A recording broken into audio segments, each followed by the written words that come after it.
Before we get started, there will be spoilers for the 1,000-year Blood War arc of Bleach in the video to come. Well, it's the end of the month, and it's been a pretty busy one for the channel at that. And so as May sails off into the sunset and we begin winding the month down, I thought we could sit back and take a holistic look at the Hell chapter together, everyone's favourite topic to revisit, and put together a comprehensive list of everything new that we learned from Bleach's most tantalising tale yet. As we continue to wait for really Bleach news of any kind, the Hell chapter, released back in 2021, remains the most exciting prospect currently on the table for veteran Bleach fans in particular, as it dangles the possibility of a totally new story before us. And already that new story has blossomed in such a way that's brought us many a new detail for the world that we so love. This is a meaty chapter after all, almost 4 times the length of a normal release,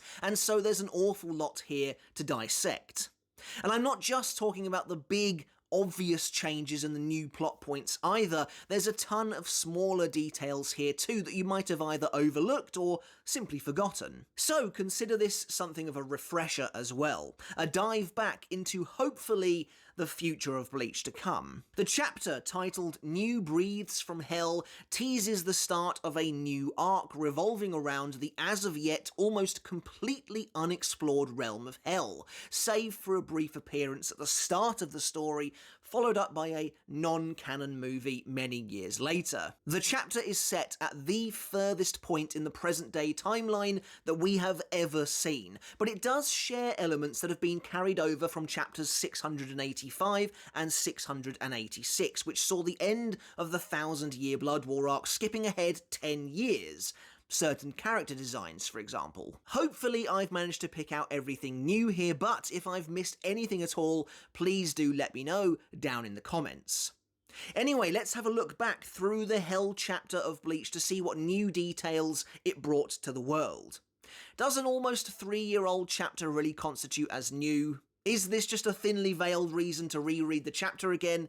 I mean, I guess so. That's where we're at right now. Immediately, as soon as the chapter opens, we are treated to a glimpse of Rukia's brand new design, thanks to the double-page colour spread at the start featuring the current lineup of captains. While Rukia was promoted to captain in chapter 685, the penultimate chapter of the 1,000-year Blood War arc, she had a different look then. There, her hairstyle had reverted to its original appearance from the first half of the series, albeit now it was much longer too, running down her back. Here, Rukia's hairstyle has changed completely. She now wears her long hair in a side ponytail tied with a ribbon. Overall, it's a good, unique look. It took me a little while to get used to it initially, but I like it. It looks especially good in some of the supplementary art that Kubo drew, for example, Rukia's appearance on the Bleach X calendar. A couple of additional new designs are slightly visible here too, but we'll address those when they become clearer later on. As the chapter actually begins, a mysterious, never-before-seen style of spirit in the shape of a stream of fish flies through the night sky. We discussed the presence and possible purpose of this fish at length in my video dedicated to Kazui and Ichika a couple of months ago. Is Kazui summoning these fish himself, or do they make nightly rounds of Karakura of their own? Are they corporeal, as Kon seems to be able to land on them despite being in his plushy form, or are they actual ghosts? Are they spirits? Either way, I hope we find out more in the future, because right now they are very peculiar. Next up, we see that Kazui and Kon now share Ichigo's old bedroom, as was mentioned in chapter 686. However, we also see now that the original triangular sign on the door that said 15 has been replaced by one in the shape of Kon's head that displays both of their names. Kazui is revealed to be taking wayward, lonely spirits to a strange, sinister-looking cairn just beside a shrine in the middle of town. The boy reveals an unusual ritual where he claps his hands and bows his head in order to summon several grotesque floating eyeballs before a doorway opens before him. And here a brand new type of portal is revealed. One that looks like a wide open mouth lined with 2 rows of teeth that appears to be screaming. Several hell butterflies hover daintily around the entrance. While Kazui appears to be unaware, though we're not certain of that, we know already that this doorway in fact leads to hell itself. As we move over to the Soul Society, we get a brief shot of the Seirete as it currently stands, including the new monument that was fixed where the Sokyoku Hills point was obliterated during the final battle with Yūhabak. Meanwhile, Ikkaku now owns a dojo located in the seated officers' quarters. The dojo is called the Madarame Martial Arts Dojo, and Ichika is his student. It would have been nice to have seen Shino here, even briefly, as it was revealed later on that she is a member of the Madarame family. I wonder if she works here at all. Probably not, considering she wasn't even a seated officer as of the Thousand Year Blood War arc, but still, it would have been a cool little Easter egg to have seen her nonetheless.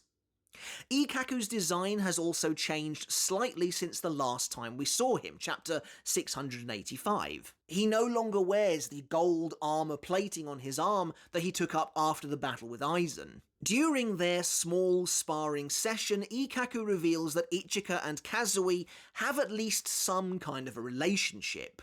Obviously, the last time we saw these characters was in the very final chapter of Bleach, 686, and the series ended with their first meeting, echoing, of course, the meeting of Ichigo and Rukia so many years before. Interestingly, there seems to be some implication here that Ichika likes Kazui, and that she possibly used to sneak off to the human world in order to hang out with him, but that is speculation on my part. As Yumichika arrives on the scene, we see that he's changed up his new design from chapter 685 ever so slightly. While this is mostly how he looked at the end of the Thousand Year Blood War arc, he now has a pair of frilled gloves, or I suppose they would be sleeves, that taper off around his wrists into what look like petals. He now also wears a pair of decorative feathers as earrings. Up next, a major plot point comes into play. The Konso Reisai ceremony is introduced. This is a brand new concept in the world of Bleach. The Konso Reisai is a ceremony performed for captains who fall in battle 12 years after their funeral rites are carried out. The whole 12 years thing feels a little arbitrary to me, to be totally honest, and I imagine it was just thrown in there so it all makes sense for why this is happening after the time skip that took place at the end of the Thousand Year Blood War arc. Since not a lot of captains die, this is Renji's first time performing it, along with, I imagine, most of the Gotei 13, though I don't know why he didn't already do it for Yamamoto and Unohana when they have already had Konso Reisai undertaken. But it's an old custom where the Shinigami capture a hollow from the living world and kill it in front of the grave of the deceased captain. As we see briefly, Renji and Rukia, who are now of course married, also live together in the Abarai residence. Meanwhile, over in the human world, Keigo has opened a ramen shop in Karakura town called Willpower Ramen, though he doesn't get many customers. Ichigo, Mizuhiro, and Uryu, though, are currently visiting, even if they are ruthlessly mocking him while there. As a quick aside, Renji reveals that they have already performed Konso Reisai for both Yamamoto and Unohana, as I mentioned a minute ago, so only Ukitake is left. Renji tells Ichigo that since he's not an outsider, when it comes to Ukitake specifically, he's been invited to join this time. That's kind of interesting to me. Firstly, it shows that the Soul Society, even after everything, even after Aizen, especially even after Yūhabak, the Soul Society still don't quite consider Ichigo to be one of them. And secondly, Renji insinuates that it was thanks to Kyoraku and Rukia that Ichigo could attend this time. So, were their captains speaking specifically for Yamamoto and Unohana that thought he was too much of an outsider to those specific captains? Or was it more of a case of they had a captains meeting for Ukitake's ritual after having done the other two, and both Kyoraku and Rukia piped up in this one and were like, I think Ichigo should join this time. Anyway, when Rukia arrives, she's surprised to see that Renji has one of the, in her words, newfangled soul pages that includes video chat. This is kind of funny though, as Ichigo clearly has his phone down on the table beside him at the time as he's eating his ramen. Anyway, Renji reveals the Soul Society also now has TV, thanks to Urahara, also confirming, yes, Kisuke did in fact survive the war. It's also revealed that Urahara has been working closely with the research and development departments since the battle, developing a lot of new reishi devices for the Soul Society. It's possible, since they do put their differences aside and actually come together during the Thousand Year Blood War arc to work as a team, that Kisuke and Mayuri have put their differences aside, or more accurately, Mayuri has stopped hating Kisuke quite as much as he does, but I find that to be a little unlikely, as Mayuri is still clearly very irked at being compared with Urahara in this very chapter. But I like the notion that Kisuke is giving the Soul Society access to an awful lot of new technology in the wake of the war, as of course technology in general, innovation is spurred on by wartime conflict, so I like to see that reflected here in the world of Bleach as well. Speaking of Mayuri, he has another new design here, one of his most elaborate yet. Much like Rukia before him, he also had a new look at the end of the Thousand Year Blood War arc, but it appears to have already been cycled out. Personally, I do prefer his look in the Hell chapter to the one we saw in chapter 686, and I'm excited to see a little more of this one hopefully in the future. As Mayuri delivers his message to the rest of the Gotei of the Vice Captains shown next, Omaida also sports a new design. His opulent purple collar has been replaced with an upturned decorated white collar and reams of gold necklaces and jewellery hanging around his chin. His hairstyle has also slightly changed as well, and he now wears a wide sash around his waist. We also get very brief glimpses into some of the division barracks that we aren't really used to seeing, at least in the source material, for example Division 7 and 9. And speaking of the 7th Division, up next, Atao Rindo, a deaf Shinigami with an affinity for animals, is revealed to be the new 7th Division Vice Captain. The female officers of the division all seem to love him, but he seems to spend most of his time with the wildlife. Now, while Atao is deaf and seemingly mute as well, he does seem to at least be able to understand the animals around him, I think, as it seems like they relay the message to him that the Konso Reisai is about to begin, though I was never quite sure about that. And then, as the vice captains all gather in Karakura Town for the start of the ceremony, Ichigo's job, as he is a grown-up adult now, is revealed to be a translator. We're introduced to more new faces next, as Yu Yayahara is revealed to be the new 8th Division Vice Captain. Interestingly, she calls Ichigo the hero from the Great War, which I believe is the first time it has ever been referred to as such in the source material. Yu, whose design reflects the Gyaru subculture of the world of the living, tries to take a selfie with Ichigo and post it to social media. It's also revealed that Kisuke has given the Gotei 13 access to the social messaging app Line. So with both TV and social media thanks to Urahara, it really seems like the Gotei 13 is thoroughly modernising. At this point, however, a new type of hollow appears, one that doesn't emit any reiatsu at all and bears a sinister chain marking on its flesh. It attacks Renji and a battle breaks out. Sentaro Kotsubaki is revealed to have become the vice captain of the 13th Division, and he's sporting a new, more mature look, complete with facial hair. He also wears his vice captain's badge on his back. Meanwhile, his former partner Kyone was revealed to be the 4th Division's new vice captain back in chapter 685. During the battle against these strange hell hollows, Atao's Shikai is revealed. It's a nameless Zanpakuto with the release command Give Birth, which he inscribes upon the blade in order to activate. Once he does so, the blade transforms into a chain of linked talismans. After Atao then signs the word for hawk, the talismans transform into a flock of hawks which strip the Hell Hollows to the bone. Meanwhile, as the battle continues, Yu displays what appears to be new style of fighting, seemingly using her fingernails to conjure the likeness and power of a massive bear, enabling her to bite through a Hell Hollow with ease.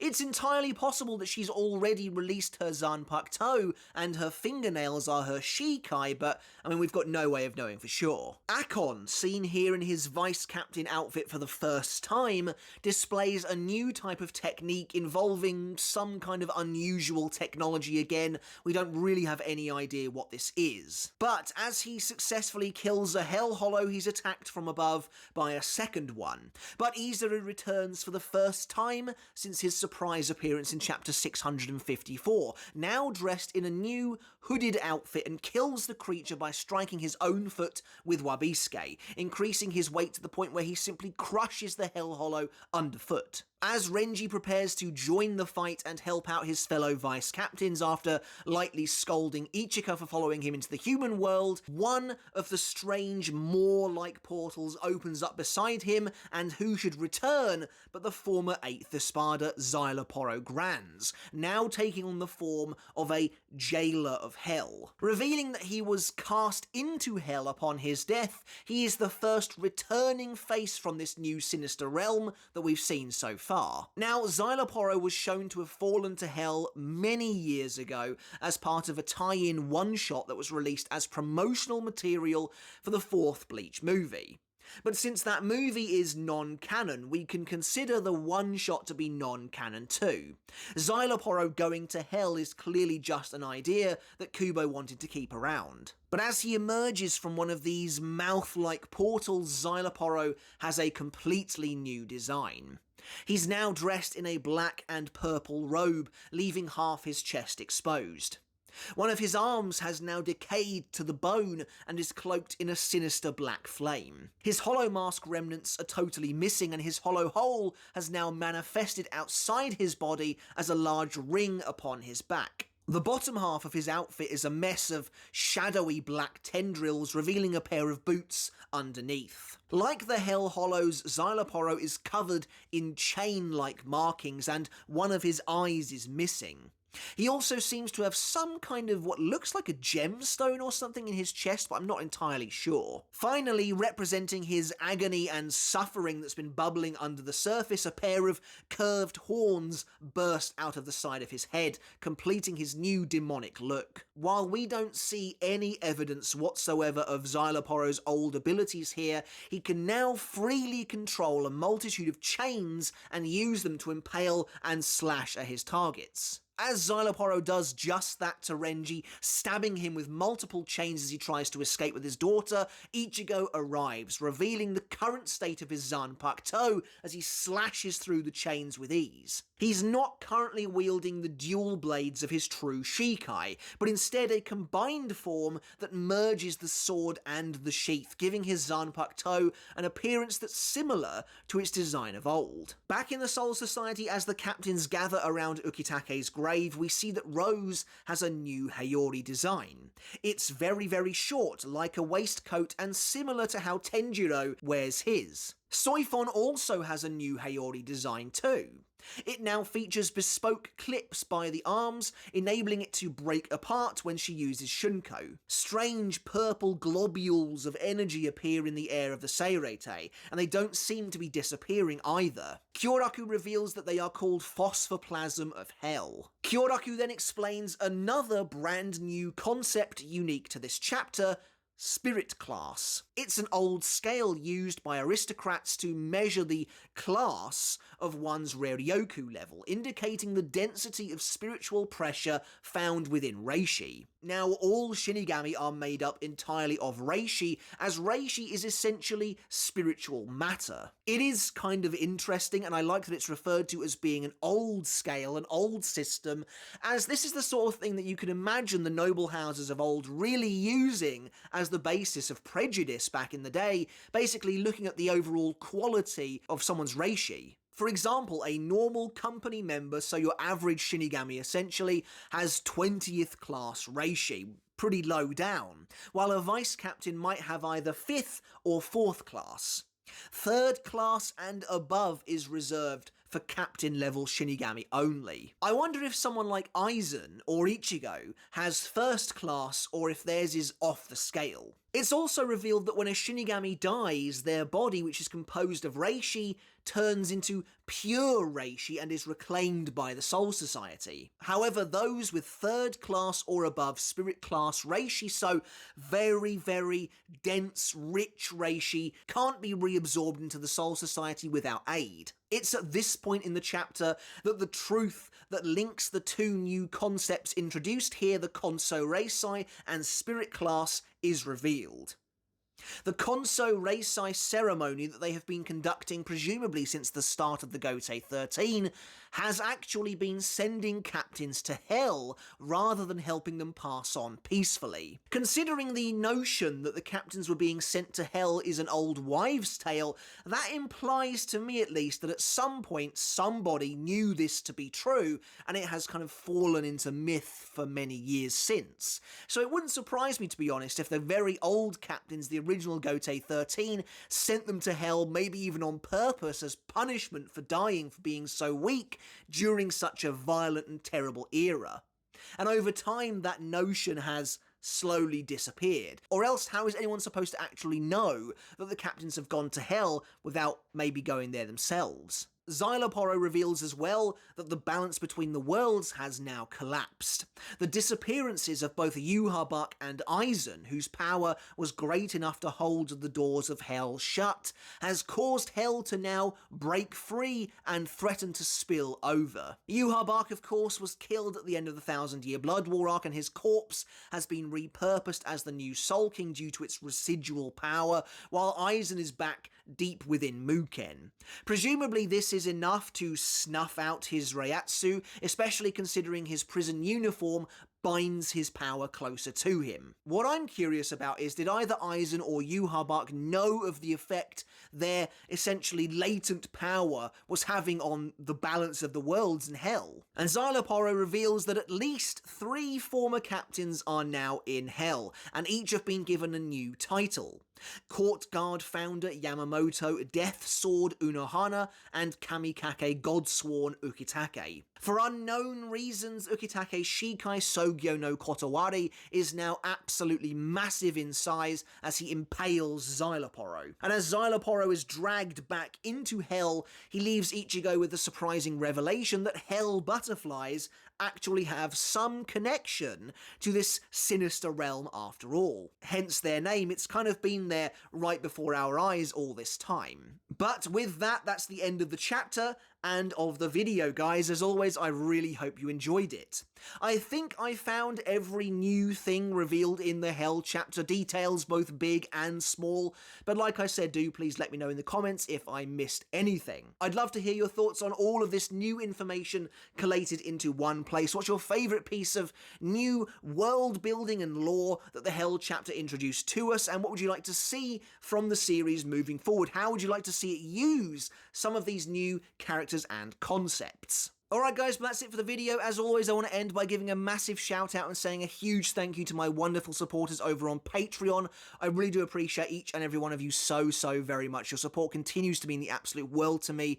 If you like what I do here on YouTube and you want to go and support me another step further, you can do just that to get your name in the credits like this and to get every video I release absolutely ad-free. And before we go, I just want to say one last big thank you to each and every one of you as well for your support throughout this month. Like I said, it has been a busy one. I've tried to pump out a lot of content this month, including and facilitating the introduction of Jujutsu Kaisen to the channel as well, and to be honest, that has been received extremely positively, and I really do appreciate each and every one of you and the support you continue to show me and the channel. But yeah, that's it from me, guys. Until next time, I'll catch you later, and I'll see you then.